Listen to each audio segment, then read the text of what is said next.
I have a strange habit. It's not a fetish or anything, but kind of.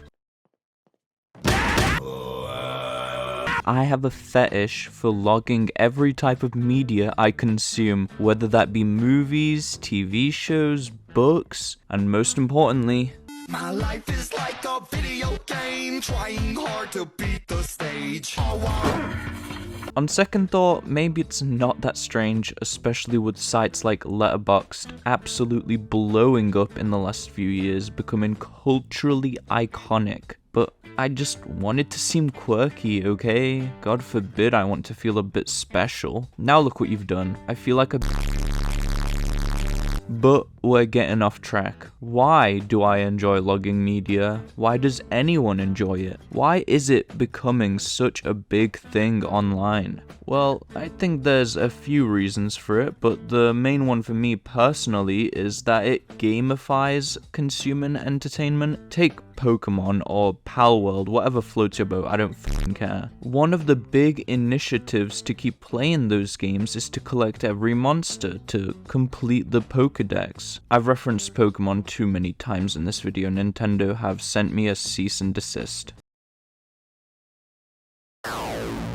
Well, anyway, logging your media works in a similar way to collecting these monsters. Not that there needs to be any initiative to consume the media that we enjoy, we should do that out of pure enjoyment, but it just provides us with that challenge to beat 30 games in 2024 or to watch 3 films a week, you know, that sort of thing. It's just that little bit of extra initiative to keep us from burning out. If we've got a goal in mind, we're more likely to keep on keeping on. But where do you log your video games? Do you use an Excel spreadsheet like a stinky little gamer goblin? Hell nah. Letterboxd, the site I use to log films, has such a great user interface that I found several apps that imitate it accurately, just for different mediums of entertainment. So I use GG for my game logging. It'll be linked down below for anyone interested. It has a near infinite database of games, from the retro stuff to the most obscure crap. Once you've created a profile, you can start adding games to different categories, from what you're currently playing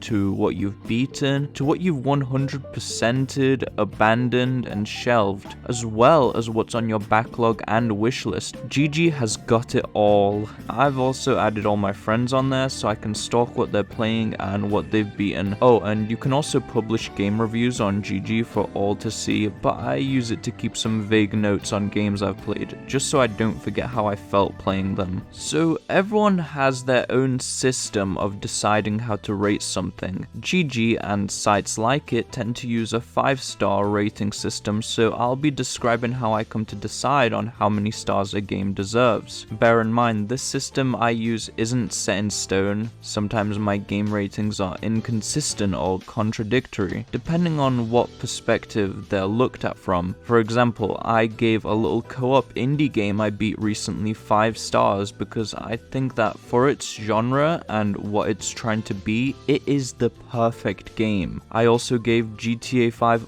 4 stars. That doesn't mean that I think Lovers in a Dangerous Space-Time is a better game, because you can't make the comparison between the two. However, some people love reading ratings in that way, and when these things get pointed out, yeah, it might look stupid, but that's because it's not meant to be perceived in that way. So what do I take into account when I'm deciding on a rating for a game? Well, there's never a solid criteria for me to check, but here's a list I generally tend to keep in mind after I beat a game. Story, side quests, visuals, art style, characters, music, gameplay, combat, puzzles, exploration, the world, how immersive it is, the role-playing aspect, accessibility, bugs, and most importantly, my own enjoyment of the game, ignoring any flaws it may have. Let me ask you a question. If you really enjoyed playing a game, despite recognizing all of its major flaws, its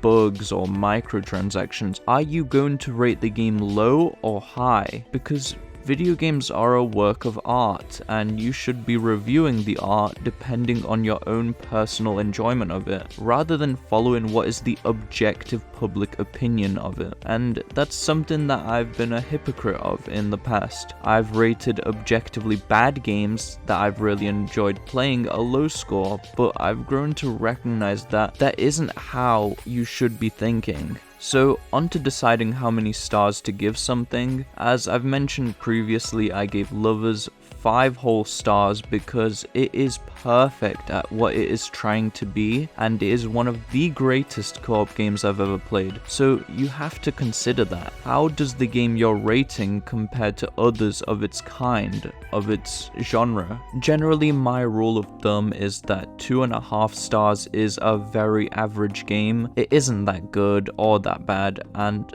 there are games that could have extremely high highs but also really low lows, which I might give an average rating of 2.5 because it's balanced out that way. And then 3 stars would be good, 3.5 would be great, 4 stars is exceptionally great, 4.5 would be amazing, maybe just missing something, or maybe having some pretty major flaws that is keeping it from being 5 stars. And then 5 stars would be near perfect. I say near perfect because I don't believe there is a perfect game or any media product at all. Well, I've not found anything I can call perfect yet. I used to believe that Red Dead Redemption 2, my favorite game of all time, was perfect, but even that has things that I would change about it. And if I've got criticism of a game, then it isn't perfect, right? I still haven't figured out any labels when going below 2.5 stars. I don't tend to beat a lot of games that I don't enjoy, but I'll probably figure out some criteria for a bad game eventually. Okay, that's the main portion of the video out of the way. If you choose to stay now, consider this an optional side quest. You'll lose out on some good loot, but you can always come back for it in the future. I've got 2 other channels that I'm going to be frequently uploading on. If you've ever watched any of my game playthroughs on this channel, there will be a lot where that came from on my second channel, antiXTRA. We're going to complete a ton of new and old games on there, and you guys can join in and help me out in the comments, give me any tips, advice, or just show love. I've got another channel that I've made with my girlfriend called This and That, which is of a similar concept. We'll both watch each other play various single-player games. For example, my girlfriend has never played Yakuza 0, and I've finally convinced her to, and it'll all be on that channel with both of our commentaries. I don't exactly know when we'll start pumping out videos on there. It's kind of difficult to do these things when there's more than just yourself involved, but the uploads are sure to come at some point. Okay, there's one more thing. I really don't want to make a big deal out of this, but here is my face. It's a face made for radio, I know. By the way, this is for my 499 subscriber special, so sponsors, here's my email if you want to cut me a nice check. But for real, I just wanted to get this face revealed thing out of the way so that I can finally start showing my face on playthroughs that I mentioned previously on my second channel. Okay, I can see that you find me hideous to look at, so I'll just right back off into the abyss. If you've stayed this far, thank you. The videos will not slow down, and at this point of my YouTube career, I want to start getting more personal with the videos I make. I want to grow this community, and most of all, I want Raid Shadow Legends to sponsor me.